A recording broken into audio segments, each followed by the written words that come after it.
Odisea Cósmica. Odisea Cósmica. En La Voz 88.1.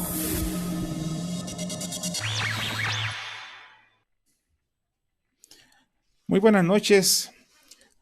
Estamos en el programa Odisea Cósmica en La Voz del Pitic 88.1.fm.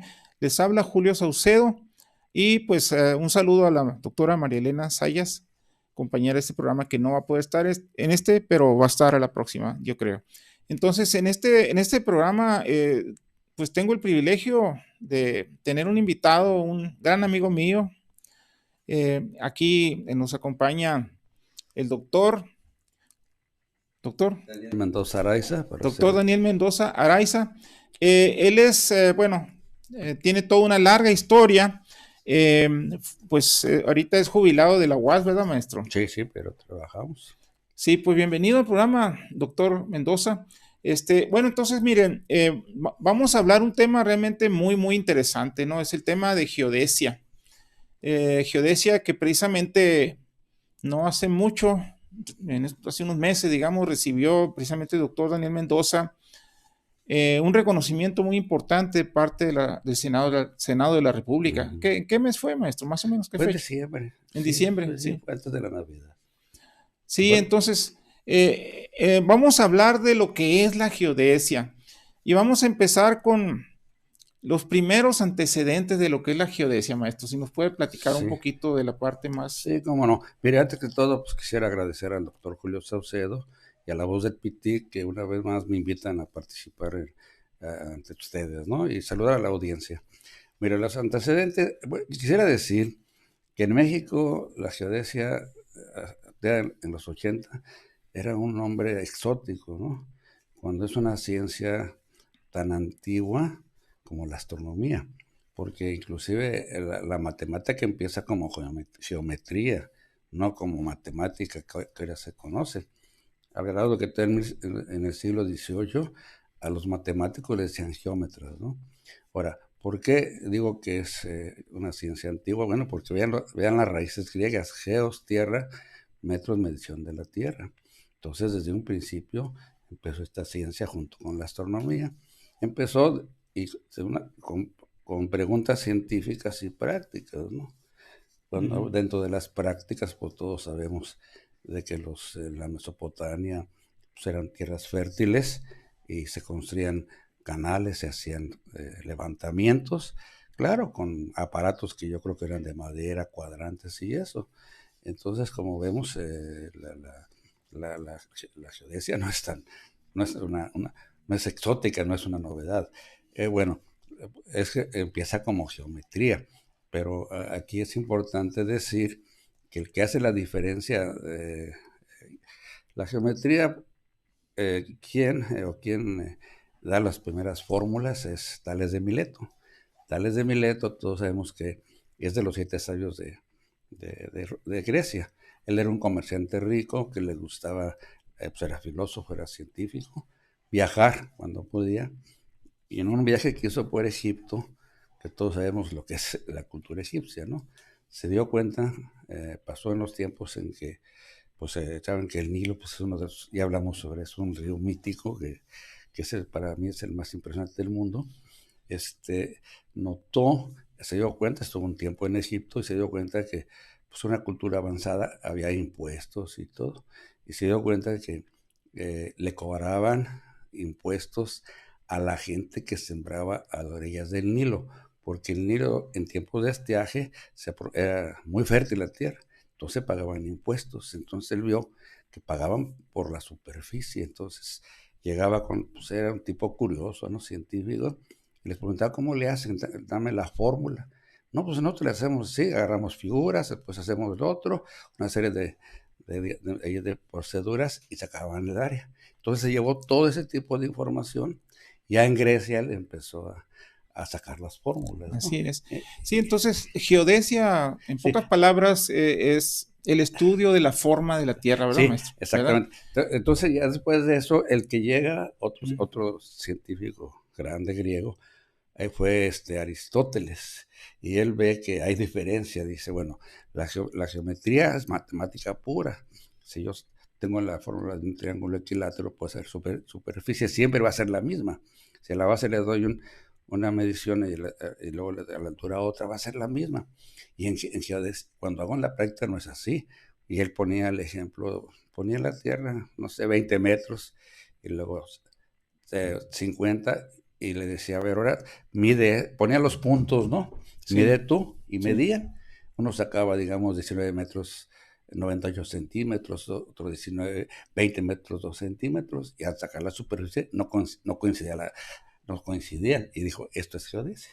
Entonces, por eso, la geodesia ha tenido diferentes definiciones. Empezó como eso, como medición de la tierra. Uh-huh. Después ya se hizo más sofisticada la definición. Pues geodesia es la ciencia que estudia la tierra tomando en cuerpo su curvatura. Después ya fue más sofisticada, y la geodesia es la ciencia que estudia la figura y forma y dimensiones de la tierra. Y últimamente la definición de la geodesia es la ciencia que estudia la figura, forma y dimensión de la tierra y el campo gravitacional que gira en torno a ella. Uh-huh. Esa es la geodesia. Sí, entonces, bueno, por ahí se habla de que Pitágoras fue el quien propuso, de los primeros que propuso que era una esfera. Sí. Y después Aristóteles lo dijo de una manera muy impresionante, ¿no? Con esa cuestión de los eclipses lunares, que siempre se ve que los eclipses, siempre se ve como que tiene una forma curva, y esa forma curva es precisamente porque es la curvatura de la Tierra, ¿verdad? Sí. Pero después llega un personaje muy importante que hace una gran aportación, Eratóstenes, maestro. A ver, platíquenos de Eratóstenes. Bueno, sí, como dijo usted, yo decía al principio que la geodesia tiene dos partes muy importantes, la aplicada, la construcción, etcétera, y la científica. Y ahora, lo acaba usted de decir, efectivamente, siempre fue desde la antigüedad, desde 2000 años, la discusión de la forma de la Tierra. Había quienes decían que la Tierra era un disco plano, soportada por dos tortugas, ¿no? Otros por un Hércules. Sin embargo, como usted dijo, Pitágoras dijo que era esférica. Sí. ¿No? Sin embargo, no lo demostró. Pero el que lo demuestra, como usted acertadamente dijo, fue Aristóteles, porque dice, en los eclipses lunares, la sombra que se proyecta es la de la Tierra, es curva, y un cuerpo que está alejado es esférico, ¿no? Entonces, ya allí pues quedaba la pregunta, y muchos fueron de esa idea, y Eratóstenes, el padre de la geodesia, porque también eso aquí no lo saben, es el padre de la geodesia. ¿Por qué? Porque él notó que en los días de solsticio de verano, en Siena, que ahora es Asuán, a la inversa, uh-huh. ¿no? Sí. No, ahora es Asuán, ¿verdad? Ahora era Siena, sí. A las 12 del día, en el solsticio, los fondos del sol, se veía el sol, no había sombra. Uh-huh. Y en la misma meridiano, bueno, más o menos, en Alejandría, sí, a la misma hora ese día, sí hace sombra. Entonces él se dio una cosa que ahorita lo vemos y pues muy sencillo, ¿no? Aritméticamente, a las 12 del día, midió la sombra en Alejandría, entre lo claro y la sombra de la pared, yo con un aparato tipo transportador, uh-huh. y la distancia, y sacó el perímetro, el radio de la Tierra. Uh-huh. Y ¿por qué se le considera el padre? Bueno, porque las medidas que dio son muy parecidas a las ya con métodos modernos. Uh-huh. No sé, algunos 10, 20 kilómetros. Uh-huh. Por eso se le considera. Él fue año 200 antes de nuestra era, uh-huh. que entre otras cosas era astrónomo de Eratóstenes, uh-huh. y el encargado de la biblioteca de Alejandría. Sí, uh-huh. maestro. Sí, pasamos ahora a la época ya después renacentista, ¿no? Cuando empiezan a triangular y empiezan a ver de manera más precisa la forma de la Tierra, ¿verdad? Sí, pues eso es muy interesante, maestro, porque yo le decía aquí antes de platicar que ese caso de la triangulación de Perú es para un Netflix, porque uh-huh. Lo que pasó es interesante, quizás hasta me vaya a salir un poco, pero es muy importante decirlo. Sí, mire, ya pues, con los grandes descubrimientos se viene una época de inventos, siglo XVI, XVII, XVIII. Mira, sí. Maestro, ahorita va a continuar, sí. Vamos a tomar un receso primero. ¿Cuánto tiempo va, maestro?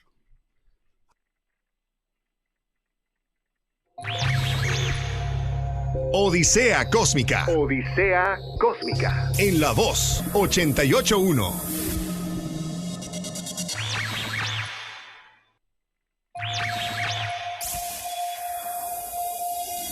Odisea Cósmica. Odisea Odisea Cósmica. En La Voz 88.1. 88.1. Ok, estamos aquí charlando con el doctor Daniel Mendoza Araiza. Nos está platicando de geodesia.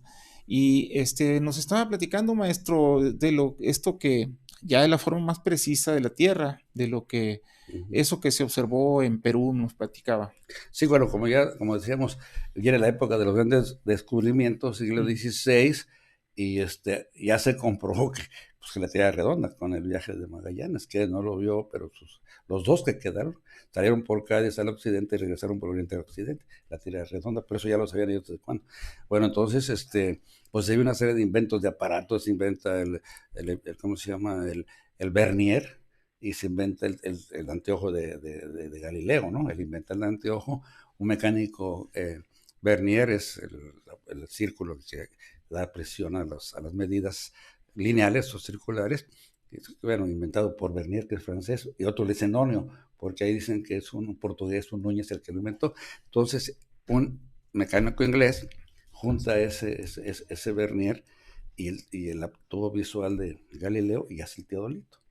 Que si usted busca la raíz del teodolito no existen.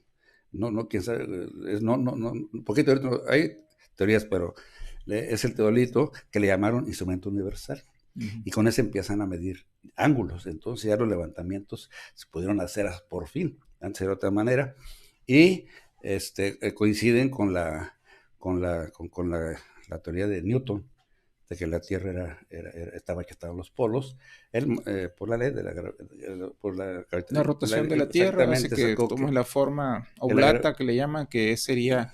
La discusión era que si tenía forma de naranja o de limón, ¿verdad? De limón o exactamente. Sí. Entonces, él decía, los polos es más fuerte la gravedad que en el Ecuador, y la fuerza centrífuga enancha el Ecuador y achata los polos. Y esa está achatado por los polos, como y esa era en la primaria. La de la mandarina, y salió el otro gran astrónomo, Cassini, sí, que decía que era la inversa. Y ahí empezó una discusión, y Newton siempre estuvo seguro que era achatado. Hacen una prueba, eligen a Picard. Para eso ya está inventada el teodolito y la triangulación. ¿Qué es la triangulación? Es un método muy efectivo y todavía se usa hasta en los satélites, nada más que de otra manera. Midiendo una base y midiendo ángulos, usted puede saber todos los demás elementos. Así hacen 1000 triángulos con una base. Entonces es la triangulación. Entonces ya para ver si tenía razón Newton o no, Jean Picard, un francés matemático, astrónomo, hizo una triangulación al norte de Francia y al sur. Entonces, si tenía razón, obtenía la triangulación, teodolitos, todo eso. Si un grado del sur era más grande que del norte, tenía razón Cassini, y si no era Newton. Pero resultó que salió más grande el del Ecuador, entonces tenía razón Cassini. Y Newton dijo que se habían equivocado. Entonces después pues quedó esa pregunta, se murió Newton y Cassini también, creo, y dice la academia, vamos a arreglar el problema, porque Newton tenía una reputación muy grande. Sí. Entonces mandan una expedición a Laponia y otra al Perú, ¿verdad? Sí. Fueron los miembros, pues quería leerlos, pero por el tiempo no sé si vale la pena leerlos. Voy a leer nada más los más importantes de los que fueron a Laponia, ¿no? Pues fue Maperdius, fue Celsius, que era un astrónomo sí, el del grado sueco, Celsius, exactamente, que los acompañó. Fue él y otros más, Camos, ¿no? Lo hicieron en un año la triangulación. Salieron en el 35, 36, 37 estaba terminada. Los otros se van al sur, pues imagínense las planeaciones que pasaron. Y llegaron a Perú. Allí iban, pues, el comandante era Bouguer, no sé cómo se pronuncia, era Bouguer, ¿no? Era el que encargado, pero la Comdine era también muy importante, inclusive puso dinero para la expedición. Entonces ahí trataba de hacer una triangulación, igualmente, pero esa de 300 kilómetros, en los Andes. He estado por allá y sabe lo que es eso. Sí. Tuvieron que construir torres en que la triangulación, una condición de la triangulación es que haya visibilidad entre los dos aparatos. Pero hay veces que hay cerros. Entonces las montañas se facilitan para no hacer señales, pero a veces, inclusive en las montañas, hay un obstáculo. Entonces ahí tienen que ser torres.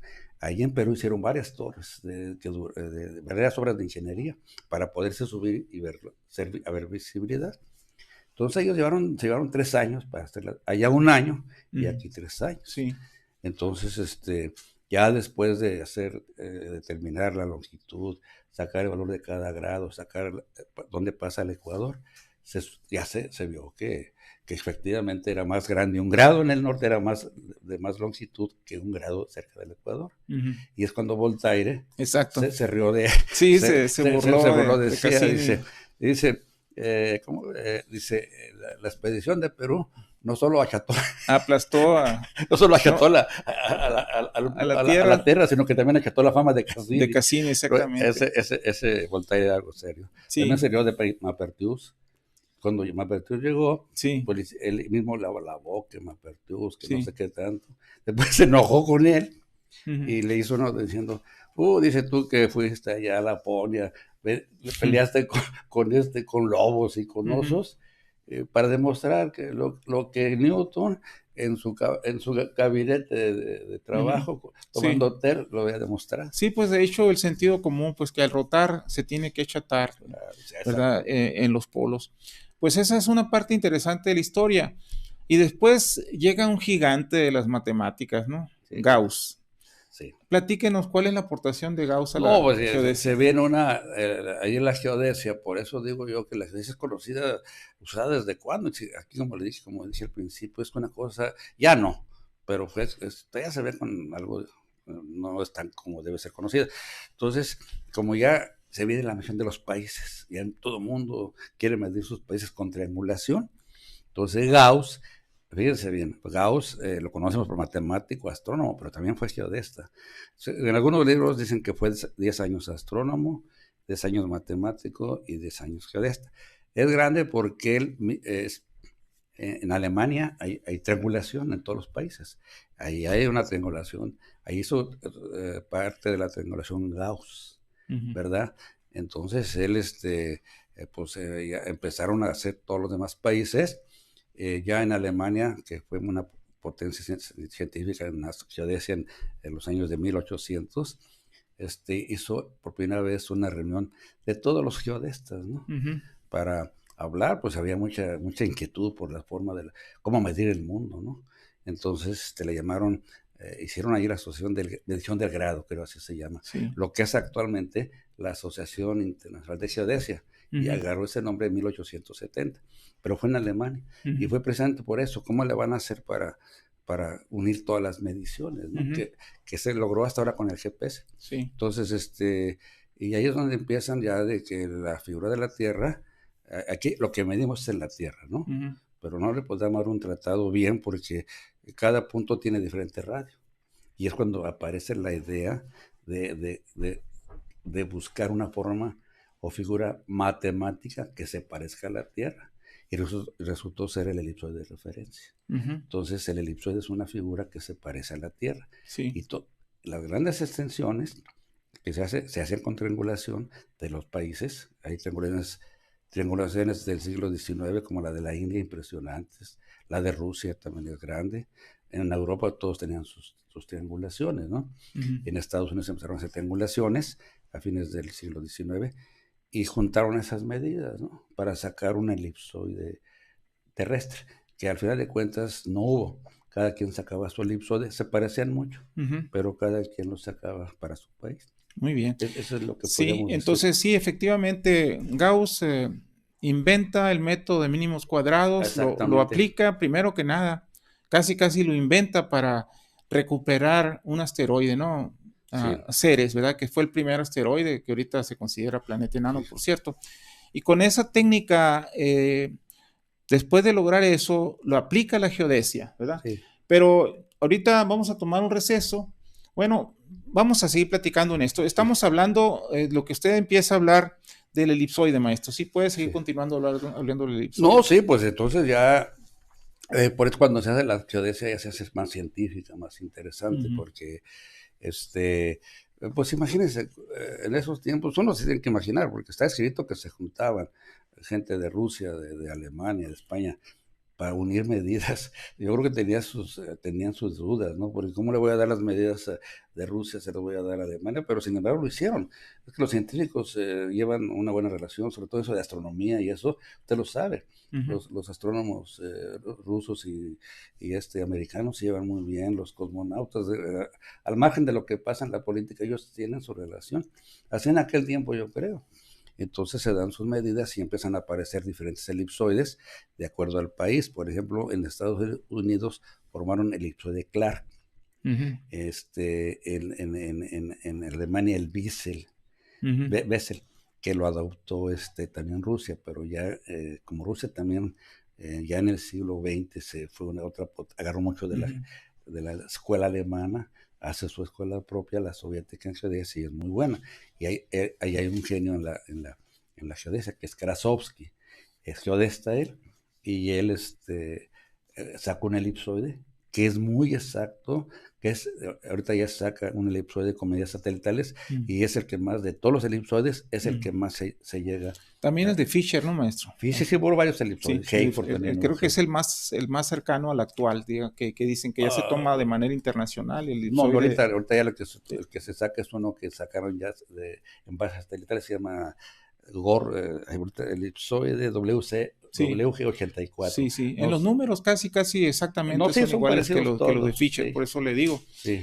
Entonces, el elipsoide viene y después viene la figura del geoide, ¿verdad? Así viene después.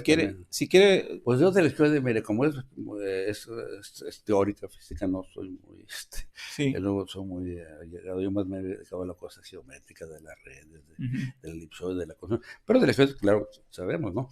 Ahí vienen muchas teorías, ¿no? Porque la figura, son 3 figuras, ¿no? Las que hay, o más, por ejemplo, es la real, la que aquí sale en la calle, esa es la real.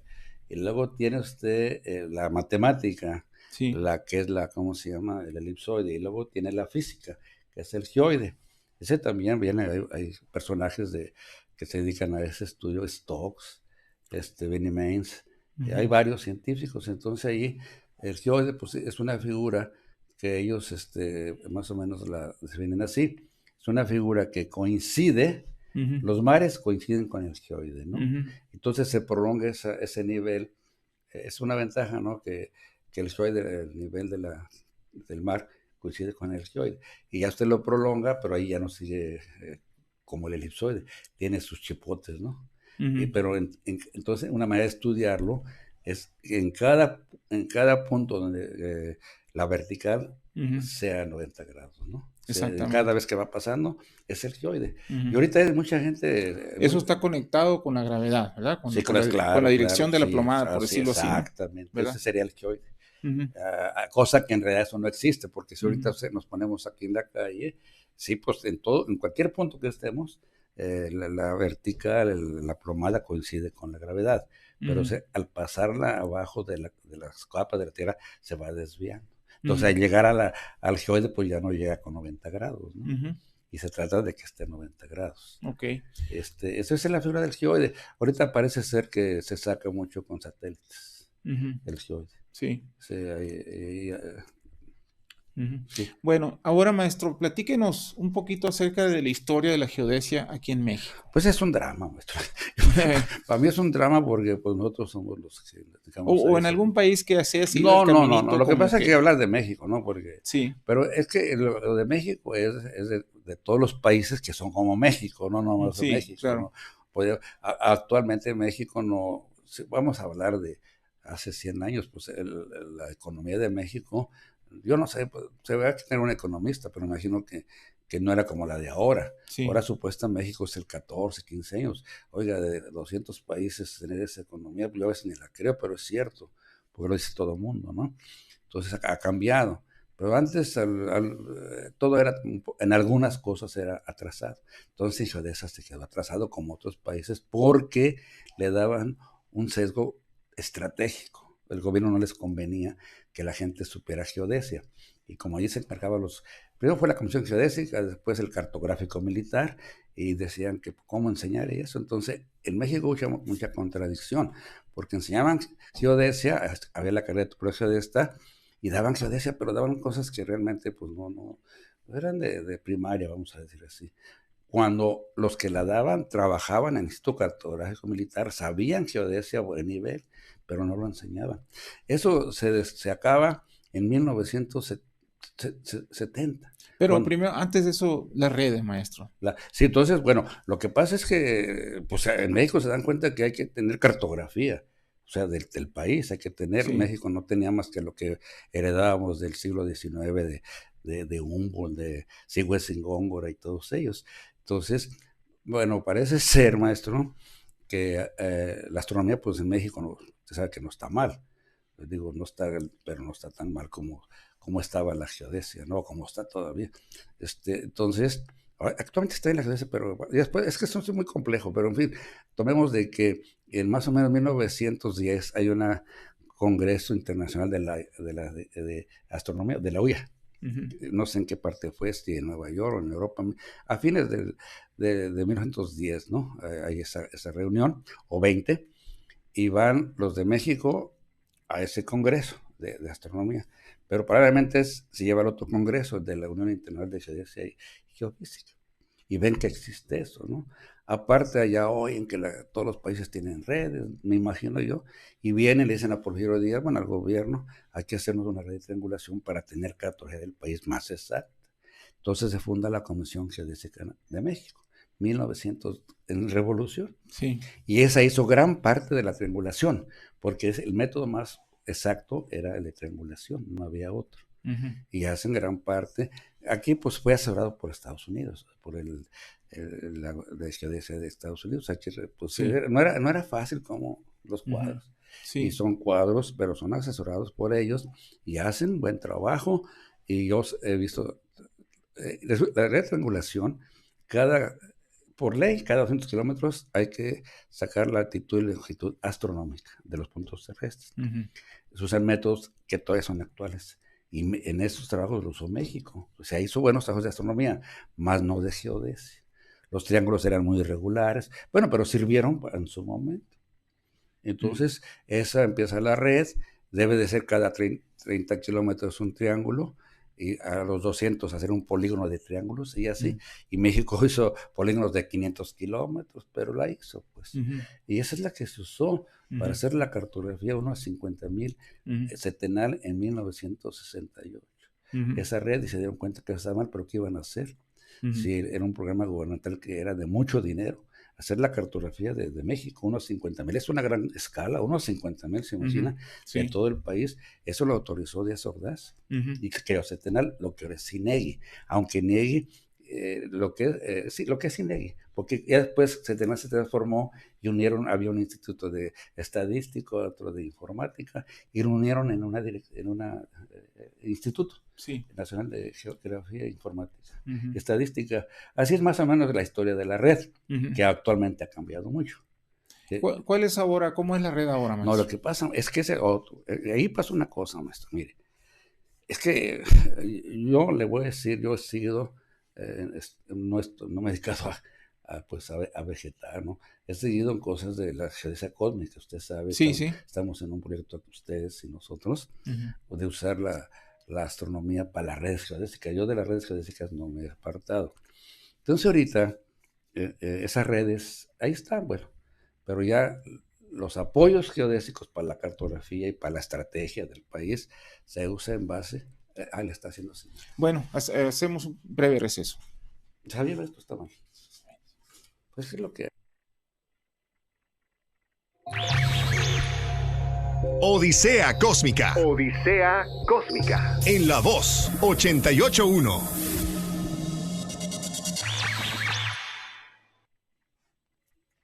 Bueno, maestro, doctor Mendoza, si quisiera hablarnos ahora qué es la geodesia cósmica, ¿qué se entiende? Sí, mire, como decíamos, la geodesia, igual que la matemática y la física, es una ciencia que son muy grandes, entonces tiene que tener sus ramas, ¿no? Entonces la geodesia tiene varias ramas. Una es la geodesia física, la que usted me preguntaba, dónde está el geoide. Otra la geodesia esférica, que es la que tiene que ver con el esferoide y sus cosas que hay que resolver ahí. Otra es la geodesia de redes, que de triangulación ahora son satelitales. Y otra es, como la geodesia siempre tuvo contacto con la astronomía, otra cosa que la gente no entiende, ¿no? Cuando hablamos de los elipsoides, se nos olvidó, y ahorita es un momento de aclararlo. Está bien, ya está el elipsoide, ya está la triangulación. ¿Cómo le hago? Lo que yo me doy en la Tierra, ¿cómo le hago para usar el elipsoide? Porque son grandes extensiones. Entonces, para poder meter una triangulación al esferoide, hay que orientar astronómicamente. Usted tiene el elipsoide, póngale norte, póngale meridianos, ya está. Ahora oriente la Tierra y métalo ahí. ¿Me explico? Sí. Entonces, ahí la astronomía juega de posición, ¿no? Juega un papel importante. Yo me encuentro gente que dice que para astronomía, yo no entiendo, porque todos están ahorita acostumbrados al GPS, pues al receptor ya. Bueno, entonces la geodesia, ella avanza la cosa en su liga con la astronomía, entonces se mete, hace mucho uso de la astrometría, ¿verdad? Entonces para poder enganchar a la geodesia con la astrometría, y pues yo creo que la astronomía se creó la geodesia cósmica, que viene siendo la geodesia de posición, la astronomía de posición, pero ya es geodesia, se usa la geodesia cósmica, pues, porque usa el cosmos, pues. Sí. No es geodesia satelital, es cósmica, porque la geodesia trata con los cuasares, ahí ya no es satelital. Geodesia satelital es la que se encarga de los satélites geoestacionarios. Esa es satelital, pero la geodesia cósmica es la que tiene que ver con los cuasares, con el movimiento de los polos, que ellos se mueven. Lo que ahora es el IERS. El IERS es el Sistema Internacional del Estudio de la Zona de la Tierra, es el IERS. Y allí la geodesia tiene su participación. En la base larga, que es utilizar los cuasares, ¿verdad?, con fines prácticos, para el movimiento de los polos, etcétera. Lo que es la geodesia cósmica jugó un papel muy importante, ¿no? Por eso existe un organismo internacional de bases largas, y entre esos hay 5 o 6 instituciones, ahorita no recuerdo, está un instituto de geodesia de Alemania, ¿no?, por el papel que juegan. Entonces, ¿en qué es la geodesia cósmica? Pues es la parte de la geodesia que estudia parte de la figura de la Tierra, estudia el estudio de la rotación, del movimiento de rotación de la Tierra. Es parte de cómo estudiando el movimiento del polo, ¿verdad? Pues, y se utiliza cuasares para bases largas. Sí. Esa sería la... Sí, entonces el asunto de la astrometría, digamos, en principio, es la ciencia que se encarga de estudiar la posición de los astros, digamos, las estrellas y muchos objetos, en particular los cuasares, que por ser los más lejanos son los que están más estables en su posición, y por ese motivo presentan realmente algo muy firme, digamos, para hacer todo lo que se quiera hacer de geodesia, ¿no? Por eso tiene tanta importancia, digamos, el estudio de los cuasares con radiotelescopios, para poder aplicarlo a la geodesia. Esto sería la geodesia cósmica. Tiene mucha razón. Yo hablé hace rato de que lo que era para poder meter las redes que medíamos con triangulación al elipsoide, necesitábamos orientarnos con estrellas. Usted sabe que estrellas, y tienen que ser, no hay millones, ¿no? Pero para geodesia eran unas 3,000 las que pueden servir, de acuerdo a la latitud, porque tienen que ser magnitud 4, pues. Y que no tengan movimiento propio. Exacto, digamos, y todas tienen, ¿verdad? Entonces ya es un inconveniente. Y entonces encuentran los cuasares y son verdaderos anclas que sirven para orientar. La palabra correcta, así es, que es lo que vamos a tratar nosotros en nuestro trabajo, ¿no? Con el tiempo, vamos a ver si llegamos o no llegamos. Sí, vamos a ver ahora el tema de las aplicaciones de la geodesia, maestro. Pues sí. Por ejemplo, digamos, ¿cómo les ayuda, pues, a todo el mundo, a los topógrafos, a los geólogos, en general a todo el mundo? ¿Cómo ayuda a las...? Sí, mire, maestro, yo ya decía que la geodesia tiene sus ramas. Una rama es la geodesia inferior, es la topografía. La topografía es geodesia, nada más que pues eso nunca lo va a cambiar a la gente, supongo de pensar. Porque ya vimos que la geodesia es antigua, como la astronomía, y está demostrado, geometría. El que no quiere creer geometría, que no es vieja, bueno, etc. Entonces la topografía nace en 1600, cuando ya se inventan el taquímetro, las cintas, todo eso, que ayuda a hacer detalladamente los levantamientos. Antes se hacían, eran artistas de dibujo, las curvas de nivel a era vista, ¿no? Con los aparatos que aparecen en 1600 se puede hacer levantamientos, lo que conocemos topográficos, ¿no? Entonces esa ciencia empieza en 1600. Entonces, ¿en qué ayuda la geodesia a la economía? Pues en muchas cosas. Los drones. Ahora todo el mundo habla de drones, antes hablaron de la fotogrametría. Quiero decirle que para usarlo con fines de hacer planos de una colonia. Para trabajos serios se pueden usar drones, pero usted tiene que tener en la tierra puntos de apoyo que aparecen en las fotos. Mucha gente no cree, pero ahí aparecen esos puntos, ¿no? Y esos puntos, son puntos geodésicos. Si usted quiere, llámele topográficos. Entonces, es el apoyo matemático para darle el procesamiento a las fotografías. Ahí está un ejemplo, ¿verdad? Hay en una geodesia que se llama de aplicación a la ingeniería. Bueno, hay presas que se deforman. Los métodos más exactos son los geodésicos para saber la deformación de una presa, que hay muchas presas, hay muy importantes, las de Huitis. Aquí hay una grande, creo que de Obregón, allí se deforma, maestro. Entonces hay métodos geodésicos. ¿Me explico? Y luego también está luego, la cuestión de que no nada más son las posiciones horizontales, sino también las verticales. Claro. Sí, pero dice que, sí. Antes que mire, sí. Para que la gente entienda la importancia, aquí, Hermosillo, nomás llueve y se inunda, ¿cierto o no es cierto? Sí. Se inunda, pueden decir que no tiene solución, se inunda porque gran parte es plana, aunque estemos en un valle, es plana, ¿no? Lo que pasa, y la gente, los señores lo saben, lo que pasa que para tener un buen drenaje es caro, maestro. Y un gobierno se va a arredar a hacer una cosa que no se ve, pero eso es de todo el mundo, de todo México, no más de aquí, eso es de Culiacán también, de los Mochis. Entonces, con un buen trabajo geodésico topográfico no se inunda, claro, se inunda, pues tiene que llover, pero rápido se desagua. ¿Qué tienen que hacer? Pues un buen levantamiento de la ciudad, bien, como debe ser, siempre hay una parte más baja, no me digan que no hay, pues ahí se va a llevar el desagüe a la parte más baja. Ahí está otra aplicación. Bueno, ahí casi no lo hacen. Lo hacen en colonias. Todo quedó bien, pero pues no se ve. Hay que ver cómo queda la vecina, ¿no? Pero una cosa que la gente debe entender, conocemos los moles, ¿no? ¿Cómo se llaman los moles? Estas tiendas grandes como Coppel, sí. ¿Cómo le llaman? Donde hay muchas tiendas, centros comerciales, ¿no? Sí, centros comerciales. Sí, es tan sencillo. Para que quede bien, necesito tener bien la medida del terreno, bien hecha. Sí. Porque allí no nada más es no nada más es las paredes, hay baños, hay oficinas, hay corredores, hay bodegas. Entonces, si está bien la medida, yo distribuyo bien lo que planeo. Si yo no mido bien y planeo con medidas falsas, cuando yo voy a ejercer esa plaza comercial, que donde quiera hay, aquí en Hermosillo hay varias, muchas, pues va a quedar mal.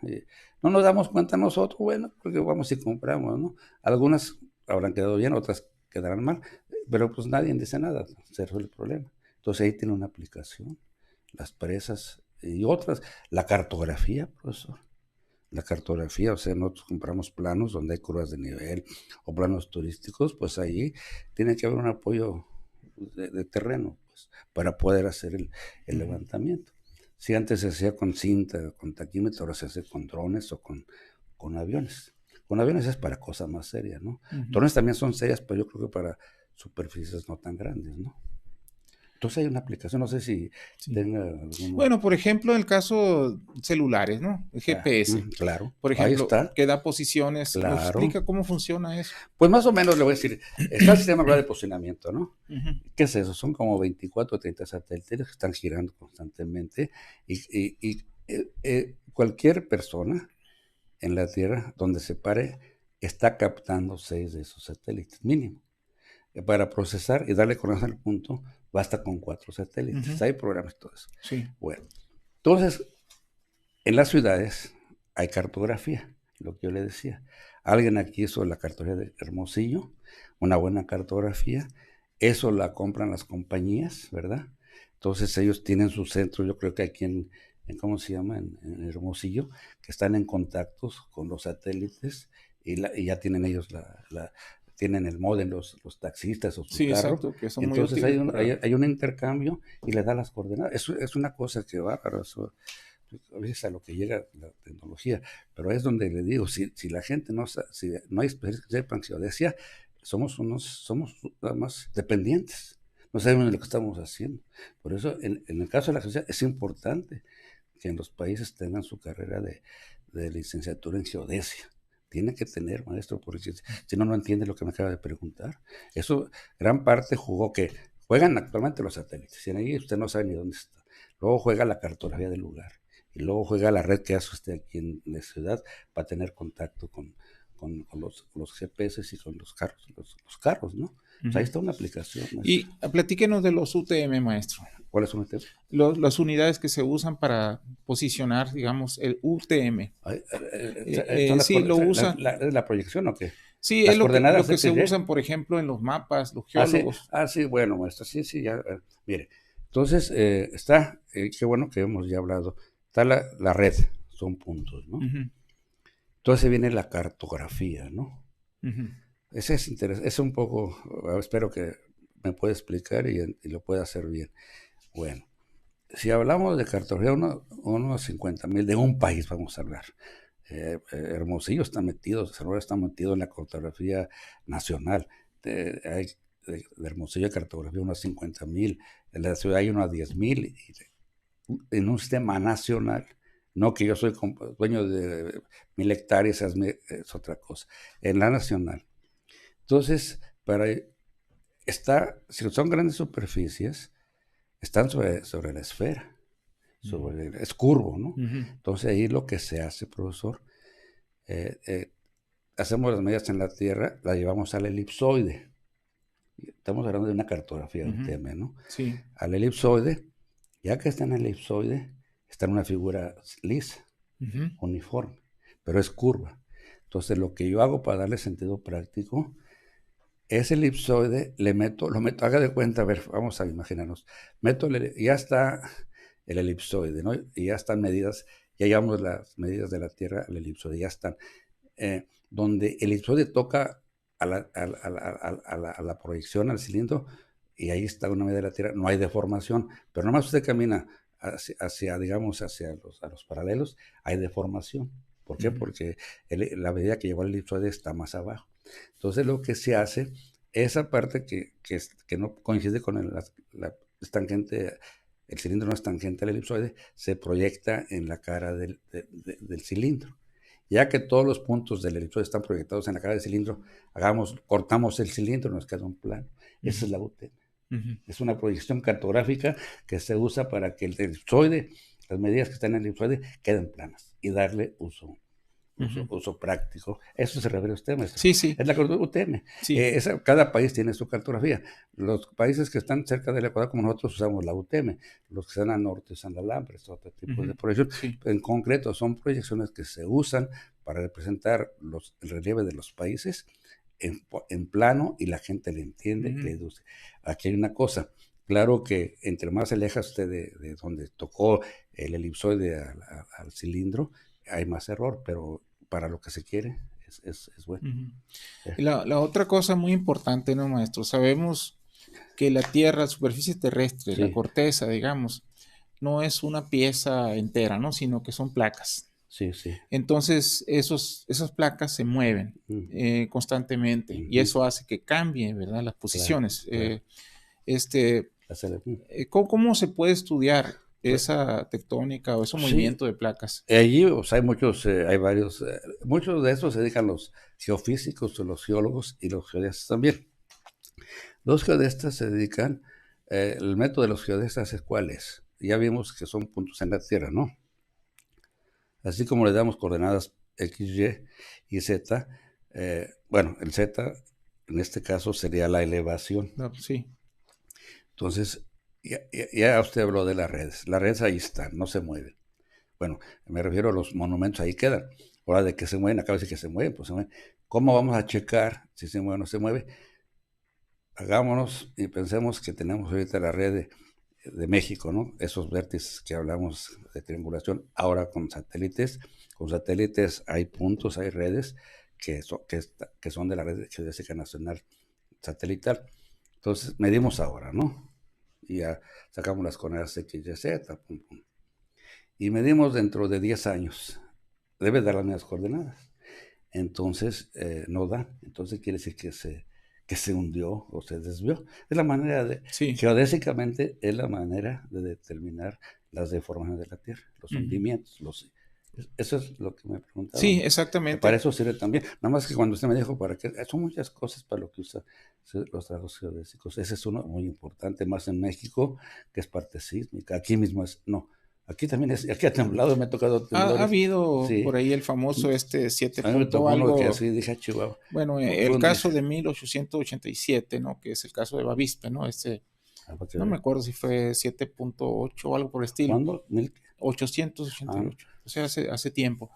Y aquí, pues, el más reciente que hemos tenido no fue Sonora propiamente, fue Mexicali, que fue un 6. Así hace como fue el día. Sí, pero aquí mismo me ha tocado mis temblores. Sí, no. Pero digo, no así como los de México, pero se siente que... No superan los 5, creo. Sí, pues no están pero sí, en realidad, por ejemplo, la parte del Golfo, sabemos que, pues, por ahí está la San Andrés, ¿no? Entonces, hay muchísimos sismos, pero afortunadamente no son tan grandes. El de Mexicali creo que entra dentro de esos. Claro. Y ha habido otros que por ahí entre Guaymas y Santa Rosalía. Pero en fin, para ese tipo de estudios, maestro, ¿basta con los GPS para estudiar eso? ¿O hace falta algo más preciso? Pues, hay como le digo, hay una rama de la geodesia que es la aplicada a la ingeniería, y entre estos está eso, de estudiar la deformación.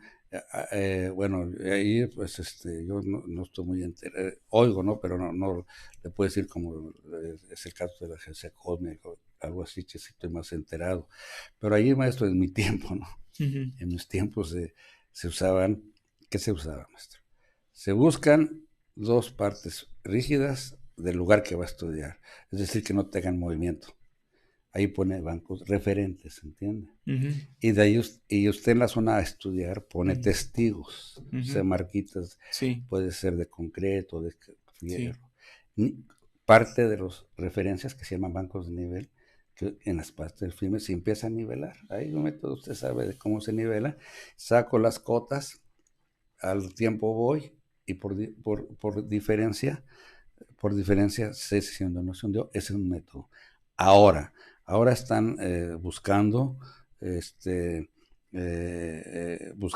usar la tecnología satelital, inclusive hablan de la interferometría para estudiar la deformación. Bueno, ahorita, maestro, los receptores estos, porque la gente le llama GPS al aparato, ese receptor, el GPS son los sistemas, ¿no? Sí. Entonces yo voy a hablar del receptor. Se está atendiendo, para eso es muy importante determinar el geoide. Sí. El geoide. INEGI pues está en eso, y todo el mundo. Quieren un geoide que con el mismo receptor satelital le dé la cota. Sí. Entonces sería otra manera de saber, es otra manera que la gente se aplica para saber el hundimiento de la superficie. Y como le digo, hay gente que quiere usar la interferometría. No debe hacer la interferometría para estudiar el hundimiento de la Ciudad de México. Ahora hubo una ponencia de Manuel Trejo, no sé qué, pero no es el que usted dice. Entonces, bueno, el tiempo ya nos ganó, maestro. La plática ha sido muy interesante. Ojalá que pudiera venir en otra ocasión, porque sé que quedaron muchos temas pendientes. Por lo pronto no me queda más que agradecerle al doctor Mendoza la gentileza de estar aquí en este programa de Odisea Cósmica, y a nuestro auditorio que nos concede también el privilegio de escucharnos. Bueno, pues yo agradecer una vez más a ustedes y saludar al público de PITIC, que ojalá les interese estas pláticas y me hayan entendido. Sí. Gracias, maestro. Muchas gracias, muchas gracias. Como decía Goebbels, decía que hablaba así.